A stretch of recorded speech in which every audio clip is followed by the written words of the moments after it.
सर्वांना स्वागत आहे तुम्हा सर्वांचं आपल्या ॲक्टिव्ह करिश्मा यूट्यूब चॅनलमध्ये। बघा, अंगणवाडी सेविकाताईंना प्रधानमंत्री मातृवंदना योजनेचा फॉर्म भरताना भरपूर अडचणी आल्या। त्या अडचणी कशासाठी आल्या बघा, RCH ID साठी अडचणी आल्या। कारण की ज्या माता आहेत त्या माता अगोदर त्यांनी सरकारी दवाखान्यात नोंद केली नव्हती, त्यामुळे त्यांना जुनी तारीख टाकून ती नोंद दाखवावी लागत होती। परंतु आता त्या सर्व समस्या सुटलेल्या आहेत। अंगणवाडी सेविकांसाठी महत्त्वाची बातमी आपल्या समोर आलेली आहे।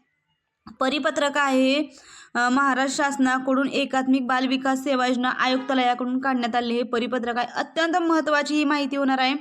जास्तीत जास्त सेविकाताईंना ही माहिती शेअर करायची। बघा, 4 फेब्रुवारी 2026 म्हणजे आजचंच हे परिपत्रक आहे ताईंनो।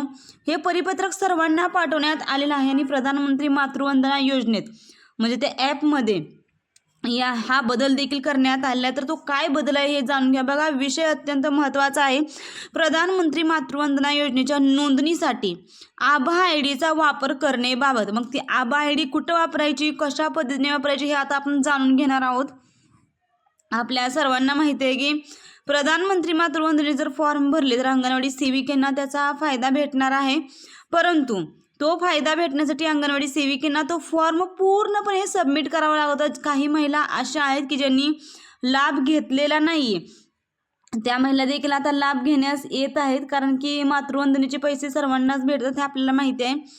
तर ज्या महिलांनी लाभ घेतलेला नाही आहे, ज्या महिलांकडे प्रधानमंत्री मातृवंदना योजनेच्या पोर्टलवर गर्भवती महिलाकडे RCH ID उपलब्ध नाही, अशा लाभार्थ्यांची नोंदणी करताना सेविकांना अडचणी येत आहेत।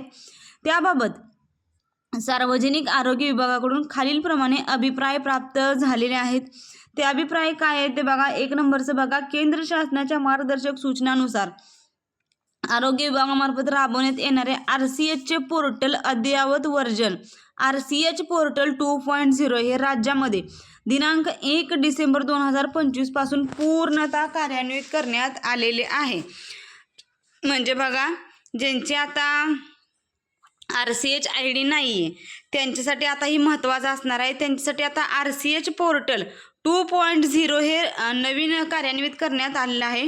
2 नंबरचं ऑप्शन बघा, नवीन RCH पोर्टल म्हणजे जे नवीन पोर्टल बनवण्यात आलेलं आहे RCH IDचं, त्या संरचनेनुसार पूर्वीचा 12 अंकी RCH ID आता वगळण्यात आलेला आहे। त्याऐवजी 14 अंकी आभा ID हाच लाभार्थ्यांचा अधिकृत ओळख क्रमांक म्हणून निश्चित करण्यात आलेला आहे। या तांत्रिक बदलामुळे ज्या गर्भवती मातांकडे जुना RCH क्रमांक उपलब्ध नाही अशा लाभार्थ्यांची प्रधानमंत्री मातृवंदना योजनेअंतर्गत नोंदणी करण्यासाठी त्यांचा आभा ID त्यांचा ओळख क्रमांक म्हणून वापरण्यात यावा। उपरोक्त बाबी आपल्या अधीनस्थ कार्यरत मुख्य सेविका, पर्यवेक्षिका, अंगणवाडी सेविका यांना अवगत करावी अशी माहिती आपल्याला कैलास पगारे एकात्मिक बाल विकास सेवा योजना नवी मुंबई यांच्याकडून आलेली आहे। अत्यंत महत्त्वाचं आहे त्यांनो, ही माहिती अत्यंत महत्त्वाची आहे। प्रधानमंत्री मातृवंदना योजनेचं जे काम आहे ते आशा वर्करकडे होतं, ANM कडे होतं, ते आता अंगणवाडी सेविकांकडे आलेलं आहे। आपल्या सर्वांना माहिती आहे, काही सेविकांना तर त्यांनी फॉर्म जे भरले त्याचे पैसे देखील भेटलेले आहेत। म्हणजे त्या लाभार्थ्यांना देखील पैसे भेटले आणि अंगणवाडी सेविकेने फॉर्म भेटलं म्हणून त्यांना प्रति फॉर्म त्यांची रक्कम देखील भेटलेली आहे। त्यामुळे आता ही माहिती आपल्यासाठी महत्त्वाची ठरणार आहे। आता RCH ID साठी सरकारी दवाखान्यात जाण्याची गरज नाही आहे। आभा ID आपल्याला सर्वांना माहिती आहे। आभा ID कशा पद्धतीने आपल्या पोषण ट्रॅकरवर देखील आपण गरोदर मातेची नोंदणी केली तर त्यांचा देखील आभा ID तयार होत आहे। मग आपण देखील आभा ID तयार करू शकतो। त्या आभा IDचा वापर करून आपण त्या गरोदर मातेंना लाभ द्यायचा आहे। म्हणजे एकंदरीत या महिलांच्या आता सरकारी दवाखान्याकडे होणारे हेलपाटे थांबणार आहेत आणि ही माहिती अत्यंत महत्त्वाची आहे ताईंनो। जास्तीत जास्त सेविका ताईंना शेअर करा, लाभार्थी महिलांना शेअर करा, जेणेकरून येणाऱ्या काळामध्ये त्यांना प्रधानमंत्री मातृवंदना योजनेचा लाभ घेण्यासाठी सोपे होईल। ही माहिती महत्त्वाची आहे। व्हिडिओसाठी लाईक करा आणि अशाच अंगणवाडी संदर्भात नवनवीन माहितीसाठी चॅनलला सबस्क्राईब करा ताईंनो।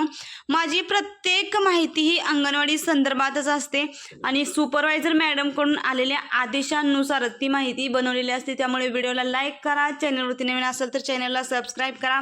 अजूनही तुम्हाला काही अडचणी किंवा समस्या असेल तर कमेंट करून कळवा। धन्यवाद।